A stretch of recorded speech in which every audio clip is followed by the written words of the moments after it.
हिंद दोस्तों, आज की वीडियो में हम भारत के तटीय मैदान, समुद्र सीमा, समुद्री तट व बंदरगाहों के बारे में पढ़ेंगे। सबसे पहले हम पढ़ेंगे भारत के तटीय मैदान। तटीय मैदान वो होते हैं जो समुद्र तट के पास पाए जाते हैं। जैसे ये भारत का मैप है, यहां पर एक पर्वत है जिसका नाम है पश्चिमी घाट। पश्चिमी घाट। और यहां पर एक पर्वत है जिसका नाम है पूर्वी घाट। इसका नाम है पूर्वी घाट। और पूर्वी घाट व पूर्वी तट, इस साइड होगा तट, ये समुद्र है, इस साइड सारा पानी है। तो ये समुद्र तट और पूर्वी घाट के बीच में जो मैदान है उसको हम कहते हैं पूर्वी तटीय मैदान। पूर्वी तटीय मैदान। और जो पश्चिमी घाट और पश्चिमी तट के बीच में जो मैदान है उसको हम कहते हैं पश्चिमी तटीय मैदान। उसको बोलते हैं हम पश्चिमी तटीय मैदान और पूर्वी तटीय मैदान। पश्चिमी तटीय मैदान पूर्वी तटीय मैदान की अपेक्षा ज्यादा विकसित है और पश्चिमी तटीय मैदान पूर्वी तटीय मैदान की अपेक्षा थोड़ा पतला है। जो ये है ये थोड़ा चौड़ा पड़ता है, यानी कि इसका एरिया ज्यादा है, और जो पश्चिमी तटीय मैदान है इसका एरिया बहुत कम है। और जो पश्चिमी तटीय मैदान है यह ज्यादा विकसित है। जो पश्चिमी तटीय मैदान है वह पूर्वी तटीय मैदान की अपेक्षा ज्यादा विकसित है। क्यों? क्योंकि जो मानसून आते हैं वो मानसून इस तरफ से आते हैं, इस तरफ से मानसून आते हैं। और यहीं पे ही यहाँ एक पहाड़ी है कलसुबाई, सबसे ऊंची चोटी है कलसुबाई। ये है नासिक के पास है, ये नासिक महाराष्ट्र में नासिक के पास है। यहाँ पर है महाबलेश्वर, महाबलेश्वर ये पुणे के पास है। और इनसे टकराकर मानसून सबसे पहले वर्षा है जो यहीं पर होती है, और इसलिए यह एरिया बहुत विकसित है। और यह यूनेस्को वर्ल्ड हेरिटेज, यूनेस्को में भी इसको शामिल किया गया है। इसके बाद हम पढ़ेंगे भारत की समुद्री सीमा। भारत की समुद्री सीमा। समुद्र के अंदर जो भी दूरी होती है उसको हम किलोमीटर में नहीं नॉटिकल माइल्स में मापते हैं। जैसे 1 नॉटिकल माइल्स इक्वल होता है 1.852 किलोमीटर। 1 नॉटिकल माइल्स होता है 1.852 किलोमीटर। और जो यह डिस्टेंस है हम इसको जो एक्चुअल हमारी जो बाउंड्री होती है, समुद्र तट होता है, वहां से नहीं मापते, बल्कि यहां पर हम एक आधार रेखा खींच देते हैं। क्या खींच देते हैं? आधार रेखा। आधार रेखा यानी कि बेस लाइन। जो भी समुद्री सीमा होती है वह बेस लाइन से मापी जाती है। और बेस लाइन से 12 नॉटिकल माइल्स के अंदर का एरिया होता है उसको हम कहते हैं समुद्री सीमा। उसको बोलते हैं हम समुद्री सीमा। इसके अंदर, समुद्री सीमा के अंदर भारत की परमिशन के बिना कोई भी शिप नहीं आ सकता है। और अगर आ जाए तो उस पर सैन्य कार्यवाही की जा सकती है। सैन्य कार्यवाही की जा सकती है। जैसे हुआ था PNS गाजी, PNS गाजी के साथ किया गया था। जो हमारे INS राजपूत है ना, राजपूत, INS राजपूत ने PNS गाजी को वहीं पर ही समुद्र में ही डुबा दिया था। और इसके बाद जो इससे आगे आधार रेखा, ध्यान से सुनो, आधार रेखा से 24 नॉटिकल माइल्स और समुद्री सीमा से 12 नॉटिकल माइल्स के अंदर का जो एरिया होता है इसको हम बोलते हैं संलग्न क्षेत्र। इसको बोलते हैं हम संलग्न संलग्न अक्षेत्र। अगर कोई शिप बिना परमिशन इसके अंदर प्रवेश करेगी तो हम उस पर सैन्य कार्रवाई नहीं कर सकते, लेकिन उसे कस्टम ड्यूटी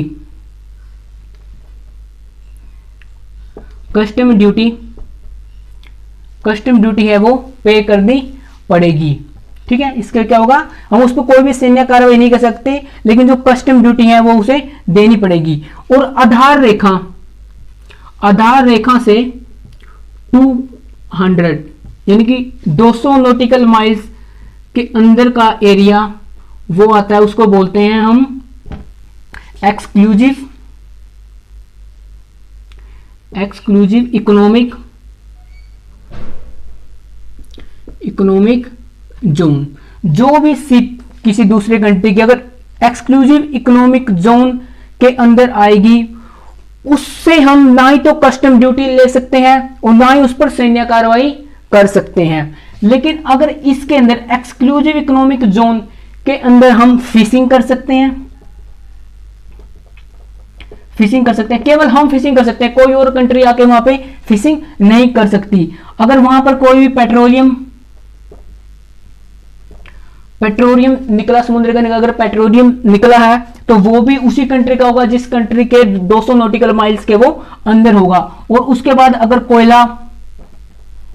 अगर वहां पर कोयला निकला है तो वो भी किसका होगा, उस रिस्पेक्टिव कंट्री का होगा जिससे पास वो 200 नॉटिकल माइल्स की दूरी तक है। और इसके बाद जो समुद्र हो जाता है वो हो जाता है अंतरराष्ट्रीय, वहां पर अंतरराष्ट्रीय कानून लगते हैं। और इस 200 नॉटिकल माइल्स के अंदर है जो वो कौन से, वो भारत के हैं जो मेनली कानून लगेंगे। मेनली तो वो सिर्फ जो 12 नॉटिकल माइल्स तक के लगेंगे, लेकिन उससे आगे हम क्या देखो, इस आ गया इकोनॉमिक मतलब कि जो भी पैसा कमाने वाली चीजें होंगी वो हमारी होगी।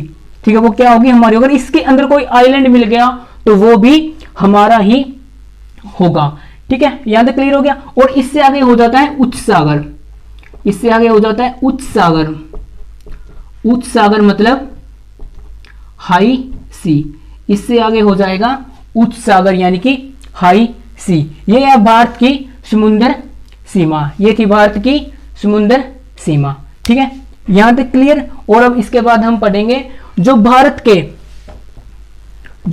के ये समुद्री तट, इनको अलग अलग नामों से जाना जाता है, तो इनके नामों के बारे में हम एक बार चर्चा करेंगे। और देखो, कुछ स्टूडेंट्स के मन में ये डाउट होगा कि जैसे ये है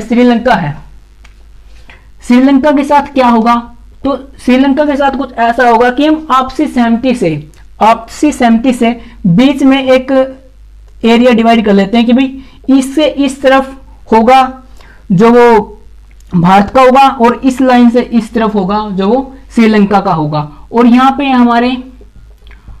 पे अंडमान और नीचे है निकोबार। अंडमान एंड निकोबार क्या है, आइलैंड्स है, और इस तरफ है लक्षद्वीप। तो आइलैंड्स हमारी किस चीज में हेल्प करते हैं, ये हमारी इस चीज में हेल्प करते हैं कि देखो, जैसे आइलैंड है, इससे पहले यहां पर होगा कौन सा, यहां पे होगी बेस लाइन के बाद होगी समुद्री सीमा होगी, सॉरी इसको पूरा लेना पड़ेगा ना, ऐसे ये अंडमान निकोबार समुद्री सीमा के बाद हो जाएगा संलग्न क्षेत्र के बाद हो जाएगा एक्सक्लूसिव इकोनॉमिक जोन हो जाएगा, और उसके बाद हो जाएगा हाई सी। देखो, जो इस तरह भी ऐसे ही होगा जो यहाँ पे है ना, ये लक्षद्वीप। तो ये क्या करते हैं, जो आइलैंड होते हैं वो किसी भी कंट्री की समुद्र के अंदर सीमा बनाने में बहुत ही ज्यादा हेल्प करते हैं। और इसके बाद हम आगे चर्चा करेंगे कि जो गुजरात का यहां से यहां वाला है, इसका नाम क्या है। जो गुजरात का यहां से यहां वाला तट है, इसका नाम क्या है, तो इसका नाम है काठियावाड़ तट। इसका नाम है काठियावाड़ तट। जो गुजरात वाला है, कहां का है, गुजरात का। किसका है ये, गुजरात का। इसका नाम है काठियावाड़ तट। क्या नाम है इसका, काठियावाड़ तट। उसके बाद महाराष्ट्र और गोवा, इसको बोलते हैं हम सह्याद्री तट, सह्याद्री या कोकर्ण, सह्याद्री या कोकर्ण तट, इसको बोलते हैं हम काठियावाड़ तट। कौन से? गुजरात वाले को बोलते हैं हम काठियावाड़ तट। और जो महाराष्ट्र और गोवा का, उसको बोलते हैं हम सह्याद्री या कोंकण तट। उसके बाद कर्नाटका में कौन सी लैंग्वेज बोली जाती है? यहां बोली जाती है कन्नड़ लैंग्वेज, तो हो जाएगा कन्नड़ तट या केनारी तट, ये हो जाएगा कन्नड़ तट या केनारी तट। उसके बाद केरल, जो केरल वाला है, केरल वाले का नाम है मालाबार तट। और जो सबसे पहले वर्षा, जब मानसून आते हैं तो सबसे पहले वर्षा है वो कहां पर होती है? समुद्र के कौन से तट पर होती है? तो उसका आंसर होगा मालाबार तट पर, उसका आंसर होगा मालाबार तट पर। और मालाबार तट पर यहां वर्षा होते ही क्या हो जाता है? लीचिंग प्रोसेस शुरू हो जाती है। क्या शुरू हो जाता है? लीचिंग प्रोसेस क्या होता है? लीचिंग प्रोसेस आप अपने घर पे भी कर सकते हो। जैसे ये कोई गमला ले लेंगे, गमला है ये कोई, तो उस गमले के अंदर क्या करेंगे? आधी तो हम डाल देंगे ये बजरी पत्थर वगैरह, आधे में डाल देंगे पत्थर नीचे, और ऊपर डाल देंगे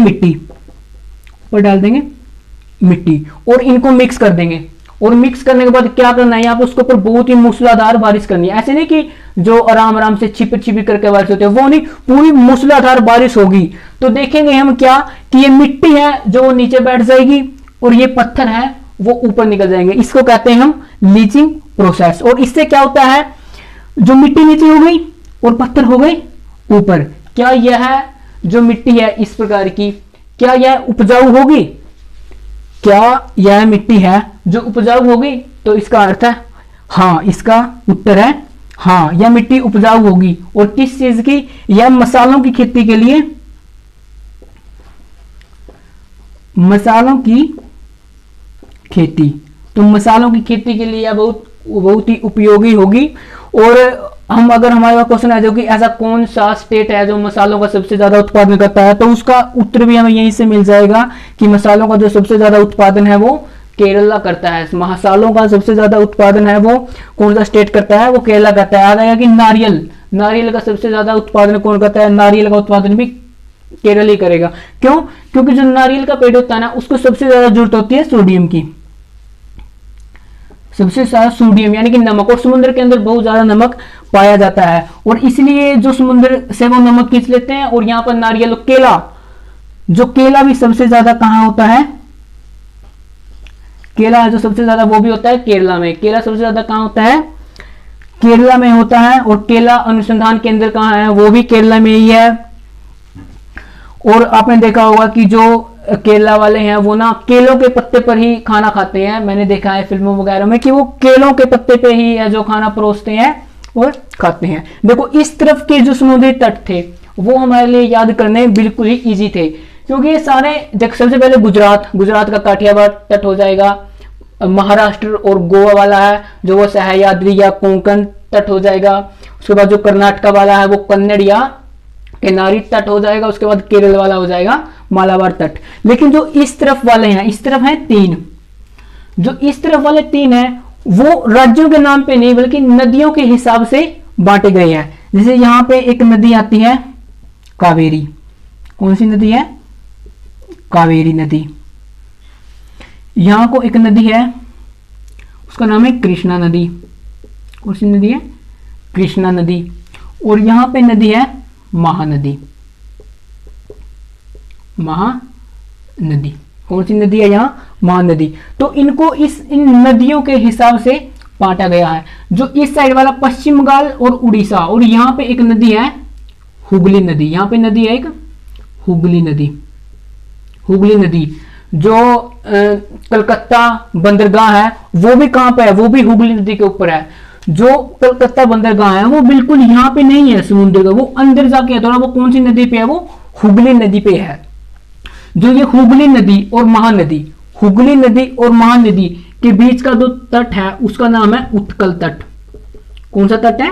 उत्कल तट। जैसे हम पता है कि उड़ीसा का नाम सबसे पहले कलिंग था, तो कलिंग के युद्ध के बाद ही अशोक का जो हृदय परिवर्तन हुआ था वो हम हिस्ट्री में पढ़ेंगे कि उत्कल तट, उत्कल सबसे पहले इसका नाम कलिंग था, कलिंग के बाद इसका नाम उत्कल हुआ, उत्कल के बाद इसका नाम उड़ीसा हुआ, उड़ीसा के बाद इसका नाम अब क्या है, उड़ीसा, इसका भी नाम क्या, उत्कल, उड़ीसा। तो ये कौन सा हो गया, उत्कल तट।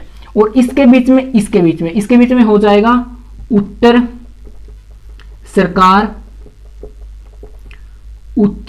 का तट, इसका नाम हो जाएगा उत्तर सरकार का तट। और यहां पर जो तट है उसका नाम हो जाएगा, यहां पे दो तट है उसका नाम हो जाएगा कोरोमंडल तट, इसका नाम हो जाएगा कोरोमंडल तट। देखो यहां से बिल्कुल आसानी से तरफ याद वाले होंगे, गुजरात वाला काठियावाड़ तट। उसके बाद महाराष्ट्र और गोवा का जो तट है उसका नाम है कोंकण या सह्याद्री तट। उसके बाद कर्नाटक की लैंग्वेज है कन्नड़, उसका नाम हो जाएगा कन्नड़ या किन्नारी तट। उसके बाद हो जाएगा केरल का हो जाएगा मालाबार तट। उसके बाद हो जाएगा ये नदियों के बीच में कावेरी और कृष्णा के बीच हो जाएगा कोरोमंडल तट। उसके बाद यहां से यहां तक हो जाएगा उत्तर सरकार का तट, और महानदी और हुगली नदी के बीच में हो जाएगा उत्कल तट। ठीक है, यहां तक क्लियर हो गया। इसके बाद हम पढ़ेंगे ये इनके ऊपर जो मेजर बंदरगाहें हैं, इनके ऊपर कौन कौन सी बंदरगाहें हैं। अब हम पढ़ेंगे उन बंदरगाहों के बारे में।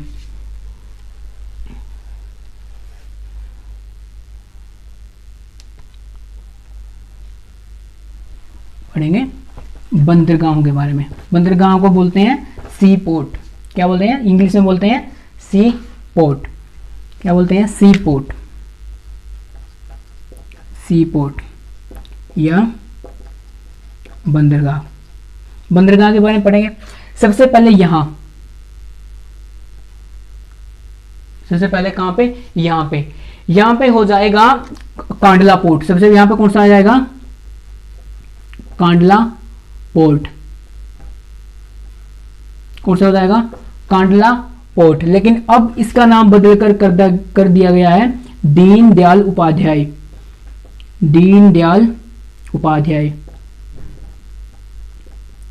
अब इसका नाम बदल के कर दिया गया है दीनदयाल उपाध्याय। क्यों, ये तो पता नहीं कि क्यों, बस कर दिया, जिसकी मर्जी, कोई नाम ऐसे बदलते रहते हैं। और एक शहर भी है जिसका नाम बदलकर दीनदयाल उपाध्याय कर दिया गया, वो है यूपी में एक शहर था मुगलसराय का नाम भी बदलकर कर दिया गया है दीनदयाल उपाध्याय। दीनदयाल उपाध्याय कौन था, ये आरएसएस का सदस्य था। और जो क्वेश्चन आता है कि कांडला पोर्ट है वह कौन से सागर में, कौन से समुद्र में, तो यहां पे है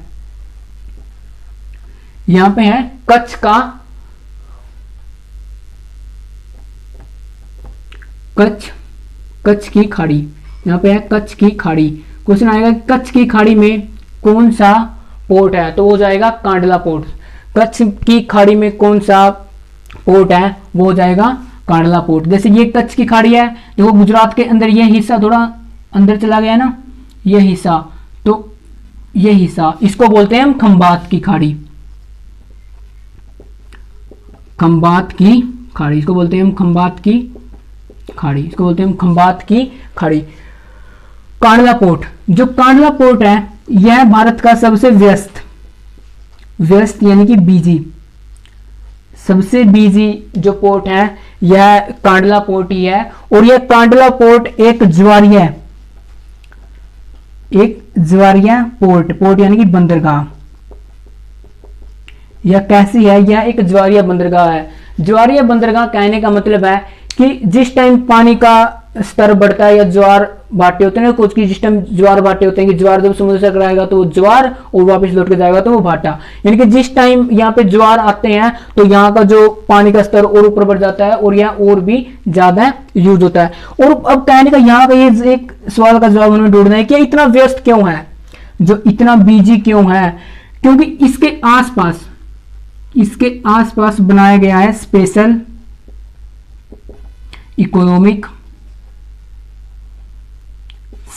इकोनॉमिक जोन। इसके आसपास क्या बनाया गया स्पेशल इकोनॉमिक जोन, यानी कि मुक्त व्यापार क्षेत्र, मुक्त व्यापार क्षेत्र। जो स्पेशल इकोनॉमिक जोन यानी कि मुक्त व्यापार क्षेत्र का अर्थ होता है कि इसके आसपास, यानी कि इसके आसपास जो भी सामान बनेगा और इस पोर्ट के थ्रू वो जाएगा, वो सीधा विदेशों में जाएगा और उस पर सरकार है जो वो टैक्स नहीं लगाएगी। मुक्त व्यापार क्षेत्र के अंदर जितने भी उद्योग, जितनी भी फैक्ट्रियां आएगी, उन पर सरकार टैक्स नहीं लेगी। बस सरकार का भी एक रूल है कि टैक्स उन्हीं से नहीं लिया जाएगा जो अपने सामान को विदेशों में एक्सपोर्ट करेंगे। ये नहीं कि हमने यहां से कोई भी बिस्किट वगैरह कुछ बनाया और उसको यहाँ दिल्ली में भेज दिया, मध्य प्रदेश में भेज दिया, नहीं। जो यहाँ सामान बनेगा वो कहाँ जाना चाहिए, विदेशों में। वो सामान कहाँ जाना चाहिए, विदेशों में जाना चाहिए।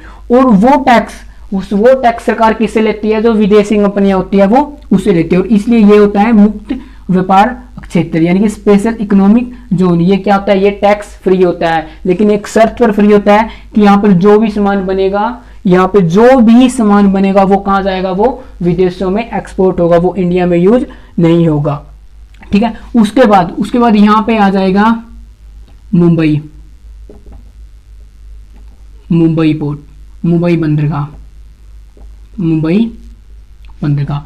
जो भारत का सबसे बड़ा बंदरगाह कौन सा है, वो है मुंबई बंदरगाह। भारत का सबसे बड़ा बंदरगाह है वो है मुंबई बंदरगाह। और मुंबई बंदरगाह के पास जो लोड है ना वो बहुत ज्यादा हो गया था, इसलिए इसके पास ही JN यानी कि जवाहरलाल नेहरू पोर्ट बनाया गया। इसके आसपास ही क्या बनाया गया है, जवाहरलाल नेहरू पोर्ट बनाया गया। इसके आसपास क्या बनाया गया, जवाहरलाल नेहरू पोर्ट। उसके बाद आ जाते हैं गोवा। स्पेशल इकोनॉमिक जोन यहां क्लियर हो गया। उसके बाद आ जाएगा गुजरात या गोवा। गोवा के अंदर एक पोर्ट है मुर्मुगांव। कौन सा पोर्ट है, मुर्मुगांव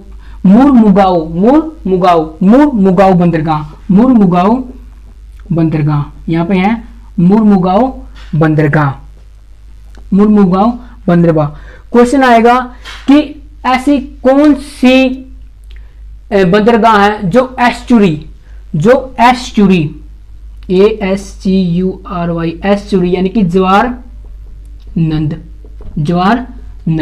कि ऐसी कौन सी बंदरगाह है जो ज्वार नंद के ऊपर बनी हुई है, तो वो हो जाएगी मुर्मुगांव बंदरगाह। एस्चुरी या ज्वार नद कब बनते हैं,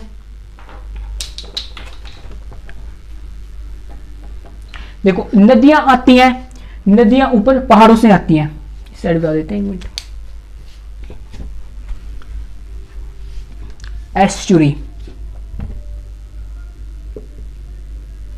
एस्चुरी या ज्वार नद होता है जैसे नदियां आती है पहाड़ों से नदियां आने के बाद समुद्र में गिरती है। समुद्र में गिरने के बाद क्या कर लेती है, ये ऐसे डिवाइड हो जाती है, ऐसे डिवाइड हो जाती है। जो ये क्या ऐसे जो भी मिट्टी जितनी भी लेके आए उसका क्या कर देती है, निक्षेपण कर देती है। निक्षेपण मतलब होता है कि वहीं पर ही छोड़ देती है। जैसे नदियां मिट्टी को छोड़ती जाती हैं, जैसे जैसे उसका बहाव कम होता जाता है तो नदियां क्या है, अपनी मिट्टी छोड़ जाती हैं। तो क्या होता है कि पानी यहां को जाता है और यहां को हो जाती है मिट्टी इकट्ठा। क्या हो जाती है, मिट्टी इकट्ठा। कौन सी मिट्टी, जो नदियां अपने साथ लेके आती है, जो सी मिट्टी नदी अपने साथ ले, वो यहाँ पे जमा हो जाती है और इसको बोलते हैं हम डेल्टा। और जो ये है, ये जो थोड़ा थोड़ा पानी जाएगा, इसको बोलते हैं हम वितरिका। इसको बोलते हैं हम वितरिका और इसको बोलते हैं हम डेल्टा। जब थोड़ा होता है, जब मिट्टी कम जमा होती है तो उसको बोलते हैं हम रोधिका। लेकिन जब मिट्टी ज्यादा इकट्ठा हो जाती है तो वो बन जाता है डेल्टा। और दुनिया का सबसे बड़ा डेल्टा, जिसको हम गंगा ब्रह्मपुत्र का डेल्टा ही बोलते हैं, वो है सुंदरबन डेल्टा। वो कहां पे है, यहाँ पे पश्चिम बंगाल में और बांग्लादेश में। जैसे यहां से आती है गंगा नदी, आती है यहां से ऐसे बिहार से होके ऐसे गंगा, और यहां से आती है असम से होके ब्रह्मपुत्र। और ये दोनों कहाँ पे जा गिरती हैं, ये बंगाल, पश्चिम बंगाल यहाँ पे आगे गिरते हैं। और यहाँ पे किस चीज का निर्माण हो गया, सुंदरबन डेल्टा का। ये तो हो गया डेल्टा, ये तो हो गया डेल्टा। और इसके विपरीत एस्चुरी, एस्चुरी यानी कि ज्वार नद। ज्वार नद कैसे बनता है, जैसे सपोज करो कि ये नदी आई और यहाँ पे क्या हो गया, कोई पहाड़ खड़ा हो गया, यहाँ पे क्या हो गया, कोई पहाड़ खड़ा हो गया, तो डेल्टा तो बनेगा नहीं, क्योंकि पानी यहां तक आते आते जो नदियां हैं वो अपनी वृद्धावस्था में आ जाती हैं। नदियों की भी 3 अवस्थाएं होती हैं, युवावस्था, मध्यावस्था और वृद्धावस्था। तो यहाँ पे नदियों का बहाव बिल्कुल कम हो जाता है समुद्र के पास आने के बाद। तो ये क्या होती है, इसको जो पहाड़ है, पहाड़ को काट नहीं पाती, पहाड़ को काट नहीं पाती और सीधा समुद्र के अंदर गिरती है, सीधा समुद्र के अंदर गिरती है। और जब ये सीधा समुद्र के अंदर गिरती है तो उसको बोलते हैं हम एस्चुरी, उसको बोलते हैं हम एस्चुरी या ज्वार नद, एस्चुरी या ज्वार नद, उसको बोलते हैं हम एस्चुरी या ज्वार नद। ठीक है, तो ये होता है एस्चुरी। तो इसलिए पूछ रहे हैं कि एस्चुरी पर बना हुआ बंदरगाह कौन सा है, तो वो हो जाएगा मुर्मुगांव बंदरगाह, वो हो जाएगा मुर्मुगांव बंदरगाह। उसके बाद हो जाएगा यहां पर, यहां पे है मंगलोर, यहां पे हो जाएगा मंगलोर बंदरगाह। कर्नाटका में कौन सा हो जाएगा, मंगलोर बंदरगाह। कर्नाटका में कौन सा हो जाएगा, मंगलोर बंदरगाह। मंगलोर बंदरगाह का क्या यूज है, इसमें पूछेंगे कि ऐसा कौन सा बंदरगाह है, ऐसा कौन सा बंदरगाह या पोर्ट है जहां से लोहा एक्सपोर्ट किया जाता है ईरान को। ईरान को लोहा एक्सपोर्ट है वो कहां से किया जाता है, वो मंगलोर बंदरगाह से किया जाता है। कहां से किया जाता है, वो मंगलोर बंदरगाह से किया जाता है। कहां क्या किया जाता है, आयरन, आयरन एक्सपोर्ट किया जाता है किसको, ईरान को। ईरान को क्या है, मुख्य रूप से ईरान को क्या किया जाता है, जो आयरन है वो एक्सपोर्ट किया जाता है। उसके बाद आ जाते हैं केरला। केरल के अंदर है एक बंदरगाह जिसका नाम है कोची बंदरगाह, उसका नाम है कोची बंदरगाह, बंदरगाह। हमसे क्वेश्चन पूछेंगे कि ऐसी कौन सी बंदरगाह है जो लैगून, लैगून के ऊपर बनी हुई, लैगून झील के ऊपर बनी हुई है। ऐसी कौन सी बंदरगाह है जो लैगून, लैगून झील, जो लैगून झील पर बनी हुई है, जो लैगून झील पर। तो उसका अर्थ, उसका उत्तर होगा कि जो लैगून झील पर बनी हुई बंदरगाह है उसका नाम है कोची बंदरगाह, उसका नाम है कोची बंदरगाह। अब आपको समझते हो कि लैगून झील क्या होती है, लैगून झील कौन सी होती है। ये सपोज करो कि समुद्र ऐसे, समुद्र है इस तरफ, ये सारा क्या है, पानी है इसके अंदर। और पानी के अंदर, समुद्र के अंदर क्या होता है, कचरा होता है। समुद्र के अंदर क्या होता है, कचरा, समुद्र के अंदर क्या होता है, कचरा। और जो समुद्री कचरा होता है, जो समुद्री कचरा होता है उसको हम बोलते हैं सिल्ट। समुद्री कचरे को हम बोलते हैं सिल्ट, सिल्ट सेस 21 वाला आएगा। समुद्री कचरे को हम बोलते हैं सिल्ट, समुद्री कचरे को बोलते हैं सिल्ट। और यहाँ एक सिल्ट यहाँ हो गया, एक सिल्ट यहाँ हो गया और एक सिल्ट यहाँ हो गया। यहाँ ये क्या है, सिल्ट, ये हो गया सिल्ट, यहाँ भी ये हो गया सिल्ट और यहाँ भी ये हो गया सिल्ट। और जैसे जैसे समुद्र का पानी आगे बढ़ता है, लहरें आती है, तो लहरों के साथ साथ ये क्या है, ये आगे आगे बढ़ता है, ये क्या है, ये आगे चला जाता है। और आगे चले जाता जाता कि सपोज करो कि आने वाले टाइम पे ये कहाँ हो जाएगा, यहाँ पे हो जाएगा इकट्ठा। तो यहाँ पर इसका जो कनेक्शन टूट जाएगा और ये झील बन जाती है, ये झील ही बन गई है, ये झील बन गई। तो इसको बोलते हैं हम लैगून झील, लैगून झील, ये बन गई लैगून झील। और लैगून झील, लैगून झील। और सबसे बड़ी लैगून झील, भारत में सबसे बड़ी लैगून झील है चिल्का। कौन सी झील है, चिल्का झील, चिल्का झील। चिल्का झील कहाँ है, यह है उड़ीसा में, यह है उड़ीसा में। लैगून झील सबसे बड़ी कहाँ है, चिल्का झील में। अब मैं आपसे एक क्वेश्चन पूछता हूं कि जो लैगून झील है वो कौन से पानी की झील होगी, जो लैगून झील है वो कौन से पानी की झील होगी, मीठे पानी की या खारे पानी की। लैगून झील है वो कौन से पानी की झील होगी, मीठे पानी की या जो है खारे पानी की। तो इसका उत्तर होगा खारे पानी, क्योंकि समुद्र का पानी क्या है, खारा है और समुद्र के पानी से ही है जो ये लैगून झील बनी है। तो क्वेश्चन आएगा कि खारे पानी की झील को हम क्या बोलते हैं, खारे पानी की झील को हम क्या बोलते हैं, तो उसको बोलते हैं हम लैगून झील। खारे पानी की झील को हम बोलते हैं लैगून झील। और सबसे बड़ी खारे पानी की झील कौन सी है, वो है चिल्का झील। सबसे बड़ी जो खारे पानी की झील है वो कौन सी है, चिल्का झील। तो क्वेश्चन आएगा कि लैगून झील पर बनी हुई बंदरगाह कौन सी है, तो वो बंदरगाह हो जाएगी कोची बंदरगाह। वो बंदरगाह कौन सी हो जाएगी, कोची बंदरगाह। उसके बाद आ जाते हैं हम तमिलनाडु। तमिलनाडु में 3 बंदरगाह हैं। सबसे पहले यहां पर एक बंदरगाह टूटीकोरिन बंदरगाह, टूटीकोरिन बंदरगाह, टूटीकोरिन बंदरगाह। यह बंदरगाह एक कैसी बंदरगाह है, इससे रिलेटेड क्वेश्चन है कि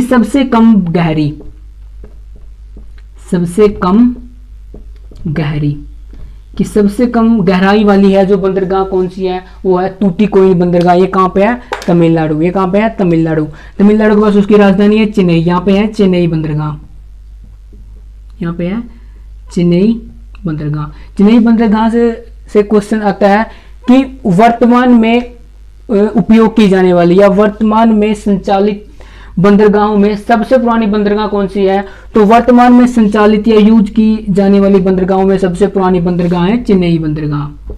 सबसे पुरानी क्या है, ये सबसे पुरानी बंदरगाह है। उसके बाद यहाँ पर चेन्नई के ऊपर ही यहाँ पे पास में ही आती है एन्नोर बंदरगाह।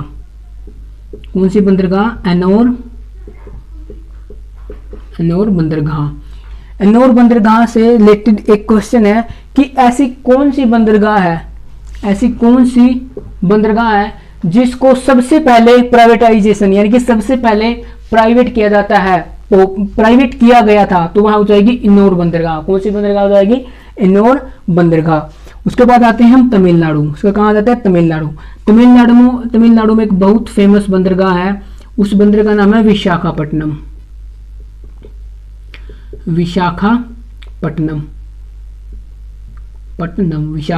बंदरगाह। विशाखापट्टनम बंदरगाह। क्वेश्चन आएगा कि सबसे गहरी बंदरगाह कौन सी है, वो है विशाखापट्टनम बंदरगाह। कौन सी है ये सबसे गहराई वाली की सबसे डीपेस्ट बंदरगाह कौन सी है, बंदरगाह। और सबसे सुरक्षित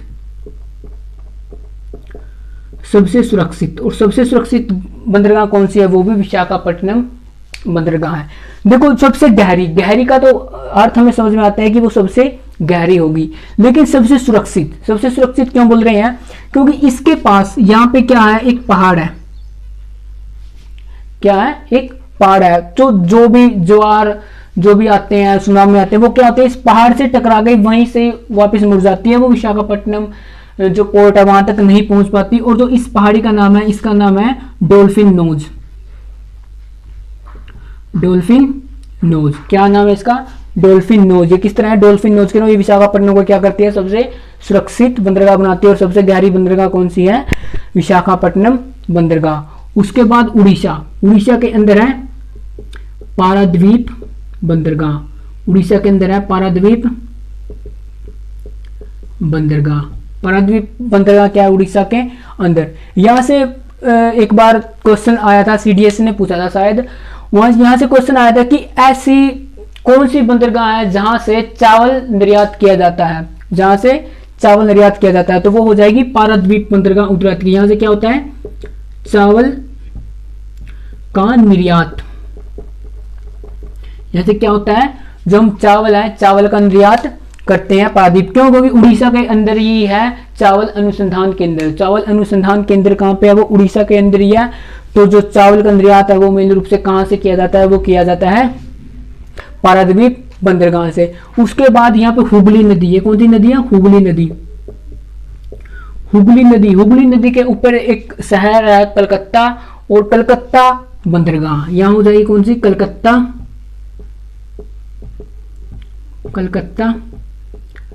बंदरगाह। और इससे रिलेटेड एक क्वेश्चन है मेरे पास कि ऐसी ऐसी कौन सी बंदरगाह है जहां से चाइना नेपाल में अपने सामान को पहुंचाता है। देखो यहां पर क्या है,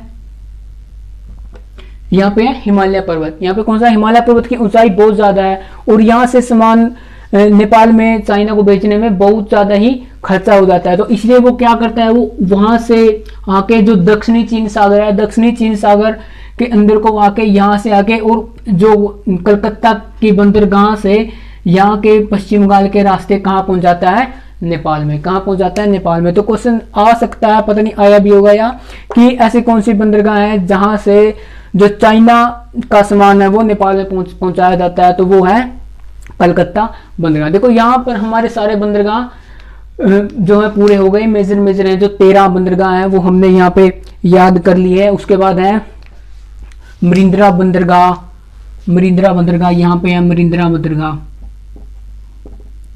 मरिंद्रा बंदरगाह। और यहाँ पे एक छोटी बंदरगाह है, मेजर बंदरगाह यहाँ पे है एक दहेज, दहेज बंदरगाह, दहेज बंदरगाह, दहेज बंदरगाह। देखो दहेज बंदरगाह का अर्थ हो गया कि दहेज से रिलेटेड। तो इसका है कि यहाँ से क्या हो जाता है, मुख्य रूप से यहाँ से केमिकल, जो केमिकल होते हैं ना, केमिकल का जो निर्यात है वो दहेज बंदरगाह से किया जाता है। इसलिए यह थोड़ी बहुत फेमस है तो ये छोटी बंदरगाह, लेकिन क्या होता है यहाँ से केमिकल्स है, जो केमिकल्स का है जो वो निर्यात किया जाता है दहेज बंदरगाह से। केमिकल्स का क्यों, क्योंकि केमिकल्स बहुत ही वो होते हैं कि अगर उन्हें थोड़ा बहुत भी दिक्कत हो जाए, इधर उधर हो जाए तो बहुत ही बड़ी दुर्घटना हो सकती है। तो इसके लिए एक अलग से बंदरगाह बनाई गई है, दहेज बंदरगाह। यहाँ पे है गुजरात में दहेज बंदरगाह, ठीक है। उसके बाद हो जाएगी काडला, काडला के बाद मुंबई, मुंबई के बाद जवाहरलाल नेहरू, जवाहरलाल नेहरू बंदरगाह। ये सबसे क्या है, सबसे नई, सबसे नई या नई बंदरगाह कौन सी हो जाएगी, सबसे मॉडर्न। सबसे नई है तो वो मॉडर्न तो होगी, तो सबसे मॉडर्न क्या कह सकते हैं हम, जवाहरलाल नेहरू। उसके बाद जो गोवा है, गोवा के अंदर हो जाएगी मुर्मुगांव बंदरगाह, गोवा के अंदर हो जाएगी मुर्मुगांव बंदरगाह। उसके अंदर कर्नाटक, कर्नाटक के अंदर हो जाएगी मंगलोर बंदरगाह, कर्नाटक के अंदर हो जाएगी मंगलोर बंदरगाह। उसके बाद कोची, कोची के अंदर हो जाएगी केरल में हो जाएगी कोची बंदरगाह। उसके बाद तमिलनाडु में तीन तूतीकोरिन, चेन्नई, एन्नोर। उसके बाद विशाखापट्टनम, उसके बाद पाराद्वीप बंदरगाह और उसके बाद कलकत्ता बंदरगाह। और मैं आपसे क्वेश्चन पूछता हूँ कि ऐसी कौन सी बंदरगाह है जो लैगून झील पर बनी हुई है, ऐसी कौन सी बंदरगाह है जो लैगून झील पर बनी हुई है। तो लैगून झील पर कौन सी बंदरगाह बनी हुई है, कोची बंदरगाह। कौन सी बंदरगाह बनी हुई है, कोची बंदरगाह। और उसके बाद मैं पूछूंगा कि ऐसी कौन सी बंदरगाह है जो एस्चुरी पे बनी हुई है, एस्चुरी मतलब ज्वार नदी पे बनी हुई है। तो उसका मतलब उसका उत्तर होगा कि कौन सी बंदरगाह, मुर्मुगांव बंदरगाह। जो गोवा वाली मुर्मुगांव बंदरगाह वो कहाँ पे बनी हुई है, वो एस्चुरी पे बनी हुई है। और एक बंदरगाह है यहाँ उड़ीसा में, उड़ीसा में बंदरगाह है पिपावा, पिपावा बंदरगाह, पिपावा बंदरगाह। इसको क्या है, ये अडानी, ये अडानी ग्रुप है जो इसको मेनली रूप से हैंडल करता है, अडानी ग्रुप। पिपावा बंदरगाह ये कहाँ है, उड़ीसा के अंदर है। जो ये कहाँ हो गई, दहेज बंदरगाह, इसको क्या करता है, इसको भी शायद अडानी ही करता है। और एक और बंदरगाह है, एक और बंदरगाह है, वो है धमरा बंदरगाह। यहाँ पे एक है धमरा बंदरगाह के नाम से भी है, धमरा बंदरगाह के नाम से भी है धमरा बंदरगाह, धमरा बंदरगाह। ये भी एक छोटी बंदरगाह है। इसको कौन करता है, इनमें से पता नहीं कौन सा, इनको एक को अडानी करता है और एक को अंबानी, एक को अडानी और एक को अंबानी है जो इनको हैंडल करता है। I hope you all understand. जय हिंद, नेक्स्ट वीडियो में मिलते हैं।